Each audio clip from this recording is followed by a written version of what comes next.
बिस्मिल्लाहिर्रहमानिर्रहीम। दोस्तों, आज फिर हम एक गुफ्तगू करेंगे जो आजकल फ़लस्तीन में जो जुल्म हो रहा है इस मौजू पर। हम थोड़ा सा तारीख़ के दायरे में जाएंगे और तारीख़ के दायरे में इस तरह जाएंगे कि देखेंगे कि जो ये यरूशलेम था ये किस तरह से आबाद हुआ और कब आबाद हुआ और ये कितनी दफ़ा तबाह हुआ। तो और ये क्यों यहाँ पे इसके ऊपर तकरीबन कोई 3 मज़हबों की यहाँ पे लड़ाई चल रही है। 3 मज़हब, मुसलमान, यहूदी और क्रिश्चन, यानी कि निसारा जो है, ये तीनों के ही जो क्या क्या मौक़िफ़ है इसके ऊपर भी मैं आप लोगों को मालूमात दूंगा कि इन तीनों का मौक़िफ़ क्या है और मज़बूत मौक़िफ़ किसका है, ये भी हम देखेंगे कि हक़ पर कौन है। तो सबसे पहले जो हम देखते हैं कि ईसाइयों का जो यहूदियों का पहला अक़ीदा है। यहूदियों का जो अक़ीदा है वो कि ये कहते हैं, और तारीख़ में भी आया बहुत सी जगहों पे, हम इसको इनकार नहीं कर सकते इस बात का, कि वो ये कहते हैं कि ये इलाका हमारा है। उसकी वजह यह है कि जो हैकल सुलेमानी था ये को मुसलमानों ने नहीं बनाया था। हैकल सुलेमानी जो बनाने वाले थे हज़रत दाऊद अलैहिस्सलाम थे, और उनके बाद फिर उनके जो बेटे थे हज़रत सुलेमान अलैहिस्सलाम, उनकी ज़िंदगी में वो तामीर हो चुका था, मुकम्मल हो चुका था। यहूदियों का जो अक़ीदा है वो ये कहते हैं कि हज़रत मूसा अलैहिस्सलाम जो हैं वो आखिरी नबी हैं, और आखिरी नबी की बुनियाद की वजह से वो उनको आखिरी पैगंबर मानते हैं, और वो कहते हैं इसके आगे कोई भी नबी था। ताबूत सकीना जो था वो जिस वक़्त हज़रत मूसा अलैहिस्सलाम ने जिस वक़्त अपनी बाक़ियात, यानी कि ताबूत सकीना भी उसके अंदर कहते हैं कि उस ताबूत के अंदर हज़रत मूसा अलैहिस्सलाम का वो जो आसा मुबारक था वो था, नैलैन थी, कुछ कपड़े थे उनके, कुछ ऐसी चीज़ें थी जो इस्तेमाल करने वाली होती थी उस ताबूत सकीना में। ताबूत सकीना में बहुत से लोगों का अपना अपना अक़ीदा है, कुछ कहता है, कोई कुछ कहता है, लेकिन सही तरीके से कुछ नहीं पता कि उसमें था क्या। लेकिन हर साल उस ताबूत सकीना को हैकल सुलेमानी से निकाल कर तो लोगों के सामने वो लेकर आया जाता था, बाज़ार से गुजारा जाता था, लोगों को दीदार कराया जाता था कि ये ताबूत सकीना और इसके अंदर हज़रत मूसा अलैहिस्सलाम की चीज़ें हैं, और उन चीज़ों को दिखाया भी, ज़ियारत भी कराई जाती थी। ताबूत सकीना उसके अंदर रखा हुआ था। अच्छा, अब वो ताबूत सकीना जो था अब तो खैर दुनिया में अब नज़र नहीं आया, वो गायब हो गया, क्योंकि हैकल सुलेमानी को 2-3 दफ़ा जो था मुकम्मल तौर पर उसको तबाह किया है।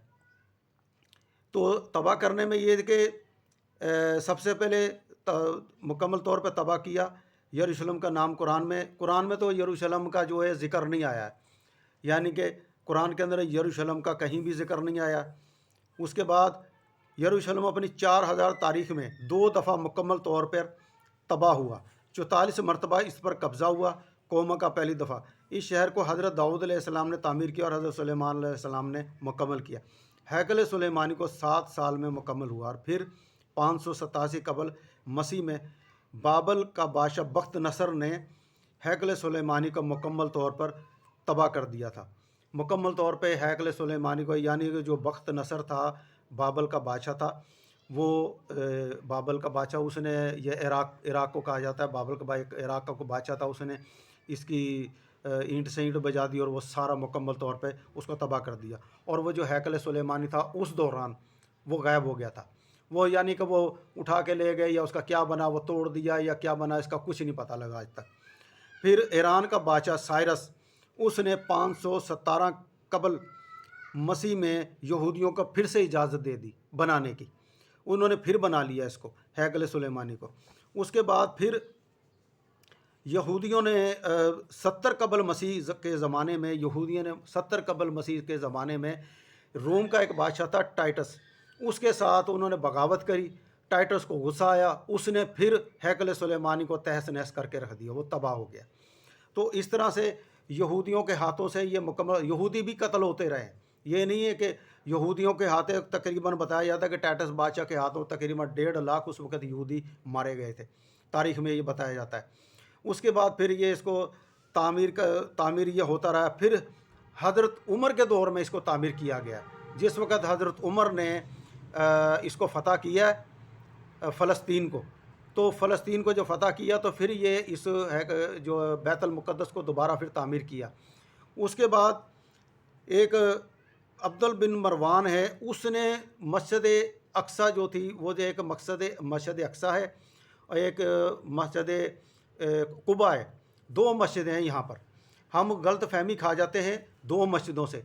ہم یہ سمجھتے ہیں کہ جو سنہرے گنبد والی مسجد ہے، ہم لوگ سمجھتے ہیں کہ شاید یہ مسجد ہے، یہاں سے آپ صلی اللہ علیہ وسلم نے معراج کا واقعہ پیش آیا تھا، حالانکہ بالکل غلط ہے، وہاں سے ان کا کوئی واقعہ نہیں تھا آیا، بلکہ ایک مسجد قباء ہے، اس گنبد کا رنگ ہے بلیک کلر میں، تو وہ اس کے نزدیک ہی ہے، لیکن وہ ہم لوگوں کو کبھی دکھائی نہیں ان لوگوں نے. آپ سرچ کریں گے یوٹیوب پر جائیں گے تو وہ ہے مسجد قباء آپ کو نظر آ جائے گی، اور آپ اس کو دیکھ سکتے ہیں کہ آپ صلی اللہ علیہ وسلم نے وہاں سے جو تھا معراج کا واقعہ ان کے ساتھ پیش ہوا تھا، جو کہتے ہیں آسمانوں پر چلے گئے تھے، اور براق باندھنے کی بھی وہاں جگہ بتائی جاتی ہے. تو اس طرح سے بتایا جاتا ہے. تو جو اصل میں وہ جو مسجد اقصیٰ بتائی جاتی ہے، وہ اس مسجد کا نام ڈوم آف راک بھی بتایا جاتا ہے، ڈوم آف راک. اس مسجد کے نیچے نچلی سائڈ میں غار ہے، اس غاروں کے نیچے اس کے اندر بتایا جاتا ہے کہ حضرت عیسیٰ علیہ السلام کی پیدائش یہاں پر ہوئی تھی. تو یہودیوں کی اس کے ساتھ ہی بیت المقدس کے ساتھ ہی، یعنی کہ مسجد اقصیٰ کے ساتھ ہی ایک دیوار ہے، اس کو کہتے ہیں دیوار گریہ. وہ لوگ جو ہیں یہودی وہاں پر آن کر اس کی عبادت کرتے ہیں، اس دیوار گریہ کی، اور وہ روتے ہیں، آن کر روتے ہیں ہاتھ لگا لگا کر آہو زارا، اس لیے اسے دیوار گریہ بھی کہا گیا ہے. تو اس طرح سے مسلمانوں کا جو عقیدہ ہے وہ یہ سمجھتے ہیں کہ شاید یہ مسجد اقصیٰ ہے، یہاں سے آپ صلی اللہ علیہ وسلم نے معراج کا واقعہ پیش آیا تھا، اور 1,24,000 پیغمبروں کے ساتھ امامت کروائی تھی، اور وہاں سے انہوں نے نماز پڑھائی تھی. تو وہ یہ مسجد نہیں ہے، وہ مسجد اس کے ساتھ ہے، اور اس کو مسجد قباء کہتے ہیں. تو اس طرح سے ہمیں تھوڑی سی غلط فہمی ہوتی ہے. دوسری بات، ہم جو یہ سمجھتے ہیں کہ شاید آپ صلی اللہ علیہ وسلم جب خانہ کعبے کا حکم نہیں آتا تو آپ صلی اللہ علیہ وسلم اس طرف رخ کر کے نماز پڑھا کرتے تھے. بالکل غلط ہے. خانہ کعبہ وہی ہے جو مکے میں ہے، پہلا گھر مکہ میں ہے. آیت نمبر سورہ آل عمران ہے، اور آیت نمبر 96 ہے. آپ لوگ یہ قرآن کی آیت پڑھیں گے تو آپ کو سمجھ میں آ جائے گا کہ اللہ تعالیٰ کہہ رہا ہے کہ یہی امن والا شہر تھا، اور پہلا گھر اللہ تعالیٰ نے جو ابراہیم علیہ السلام کے ہاتھوں بنوایا تھا وہ یہی مکہ تھا، مکے کا شہر تھا، یعنی کہ خانہ کعبہ. تو آپ صلی اللہ علیہ وسلم نے کبھی بھی اس کے پیچھے جو اس کی طرف رخ کر کے نماز نہیں پڑھی، اور جو کہتے ہیں وہ حدیثیں ہیں یا روایتیں ہیں وہ غلط بھی ہو سکتی ہیں. اس کے بعد اللہ تعالیٰ نے اس شہر کی، مکے کے شہر کی قسم بھی کھائی ہے کہ شہر مکے کی قسم، امن والے شہر مکے کی قسم، امن والا شہر. اور 2 جگہ پہ سورہ آل عمران میں بھی اس کا امن والے شہر کا ذکر آیا ہے کہ امن ہے اس شہر کے، جو بھی اس کے شہر کے اندر داخل ہوگا اس کو امن ملے گا. اور اس طرح سے شہر امن والے شہر مکہ جو ہے وہ امن والا شہر کہلوایا، یعنی کہ امن والے شہر مکے کی قسم مجھے. تو اللہ تعالیٰ نے اس کی قسم بھی اٹھائی ہے، اور وہ سورت نمبر 95 آیت سے لے کر 2 تک ہے. یہ سورت نمبر 95 1 سے لے کر 2 تک کی آیت پڑھیں گے تو اللہ تعالیٰ امن والے شہر کی قسم کھا رہا ہے. تو یہ جو خانہ کعبہ جو ہم بنا کے بیٹھے ہیں، یہ بیت المقدس کو، یہ امن والا شہر تو رہا ہی نہیں. 1400 سال سے ہم یہاں دیکھ رہے ہیں کہ مسلمانوں کے اندر قاتل گری ہو رہی ہے، قتل غارت ہو رہی ہے.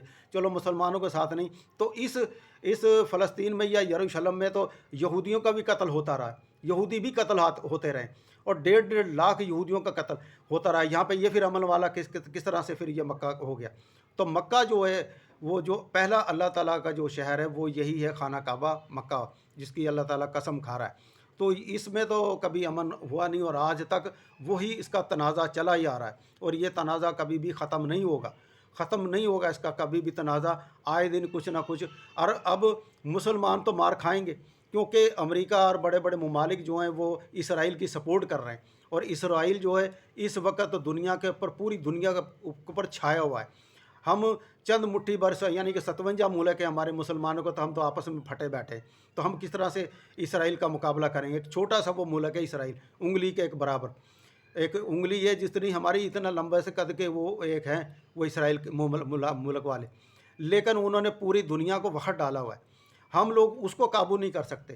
ہم ذرا سے ایک بیان ضرور دے دیتے، لیکن آج تک اس کو ہم قابو نہیں کر سکے اسرائیل کو. تو اسی طرح سے کیوں؟ اس کی وجہ کیا ہے کہ اسرائیل پوری دنیا کے اوپر چھایا ہوا ہے، اور اس ہمارے پاکستان میں کیا، پوری دنیا میں اس کی ایک سے ایک بڑھ کر اس کی پروڈکٹ چل رہی ہیں. ہم خود اس کی پروڈکٹ ہماری دکانوں پر، ہماری مارکیٹوں میں اسرائیل کی پروڈکٹ جو ہیں ہم کھا رہے ہیں، یعنی کہ Pepsi, Coca Cola, total petrol pump, Shell petrol pump ان کے چل رہے ہیں، KFC چل رہے ہیں ان کے اوپر، نیسلے، ڈیٹول کا صابن، ڈیٹول، डेस्परीन, मैं कितनी चीज़ें इसकी इनकी गिनवा दूंगा। यहाँ पे यहूदियों के जो हमारे पर यहाँ पे हम खाना वगैरह खाते हैं उनका, वो सब कुछ यहीं पे चल रहा है। तो पहले तो प्रोडक्ट उनकी बंद की जाए। हम शुरू हो जाते हैं यहाँ पर यहूदियों को गालियाँ देने, फलाने ऐसे। अपने दुकानदारों से कहो कि ये यहूदियों का माल है, मार के इसको गली में फेंको या बाहर बाज़ार में फेंको निकाल के। नफ़रत का इज़हार करते हैं उसका इस तरह से, क्योंकि ये हम कर नहीं सकते।